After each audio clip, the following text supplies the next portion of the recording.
क्या आपने कभी सोचा है कि हम अपने आसपास की अद्भुत दुनिया को कैसे देख पाते हैं? यह हमारी आंखों पर निर्भर करता है कि हम वस्तुओं से परावर्तित प्रकाश को किस प्रकार से देखते हैं। बिना प्रकाश के कुछ भी नहीं देखा जा सकता। आइए परावर्तन पर विस्तार से चर्चा करें। यदि प्रकाश की किरण दर्पण की भांति चमकदार सतह पर आपतित होती है, तो वह टकराकर उसी माध्यम में वापस आ जाती है। किसी सतह पर गिरने के बाद प्रकाश के वापस उसी माध्यम में टकराकर आने की घटना को प्रकाश का परावर्तन कहते हैं। जब विभिन्न वस्तुओं से परावर्तित प्रकाश किरणें हमारी आंखों में प्रवेश करती हैं, तो हम उन्हें देख पाते हैं।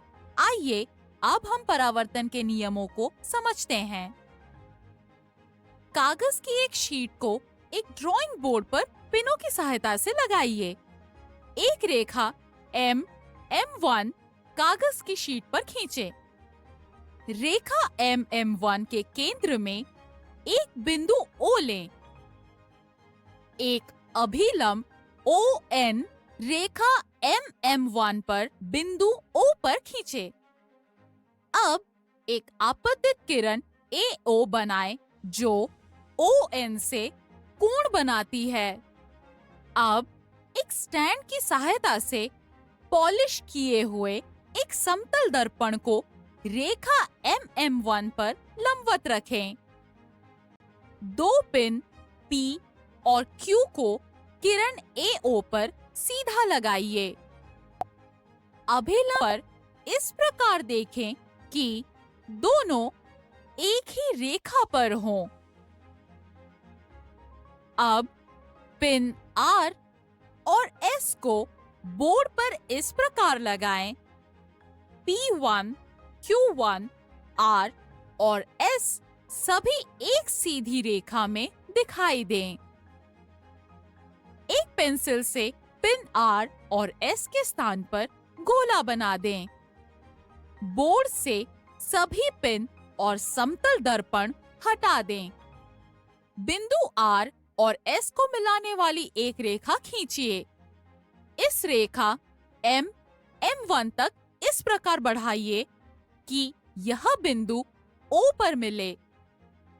अब किरण OS परावर्तित किरण है।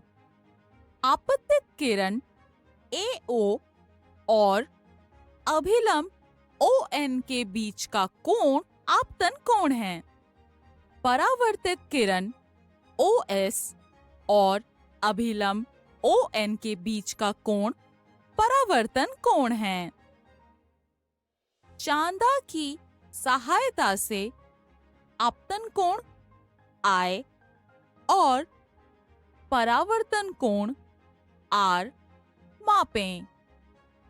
अब दर्पण को बदलें और पिनों P और Q को इस प्रकार रखें कि आपतन कोण बदल जाए। अभिलंब के दूसरी ओर पिन R और S रखें और परावर्तन कोण का निरीक्षण करें। प्रयोग को कुछ और बार दोहराएं और हर बार आपतन कोण और परावर्तन कोण को मापें। इन प्रयोगों से परावर्तन के दो महत्वपूर्ण नियम निकाले जा सकते हैं।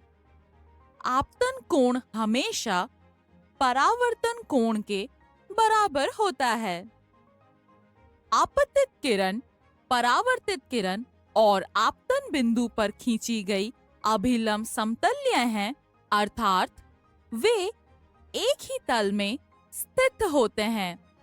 ध्यान दें कि आपतित किरण और परावर्तित किरण अभिलंब के विपरीत दिशा में या आपतन बिंदु पर लंबवत होती हैं। प्रकाश के परावर्तन का अनुप्रयोग। परावर्तन के नियमों की समझ ने हमें परिदर्शी जैसे युक्तियों को डिजाइन करने में सक्षम बनाया है। यह दृष्टि रेखा को ऊपर उठाने के लिए प्रकाश के परावर्तन की घटना को नियोजित करता है। सारांश। जब प्रकाश किरण पुंज किसी सतह पर आपतित होती है तो इस प्रकाश किरण पुंज का एक भाग वापस उसी माध्यम में वापस आ जाता है। इस परिघटना को प्रकाश का परावर्तन कहते हैं। परावर्तन के नियमों को इस प्रकार कहा जा सकता है। 1. आपतन कोण हमेशा परावर्तन कोण के बराबर होता है। 2. आपतित किरण परावर्तित किरण और आपतन बिंदु पर खींचा गया अभिलंब समतुल्य होता है, अर्थात वे एक ही तल में स्थित होते हैं। आपतित किरण और परावर्तित किरण अभिलंब के विपरीत दिशा में या आपतन बिंदु पर लंबवत होती हैं। अब जब आप परावर्तन के नियमों को जान गए हैं, तो प्रकाश के परावर्तन के साथ करने के लिए बहुत से मजेदार प्रयोग हैं। प्रकाश के परावर्तन का उपयोग एक ही वस्तु के परिदर्शी, कलाइडोस्कोप या बहुपरावर्तन बनाने के लिए किया जाता है। यदि आप इस बारे में अधिक जानना चाहते हैं कि प्रकाश कैसे कार्य करता है, तो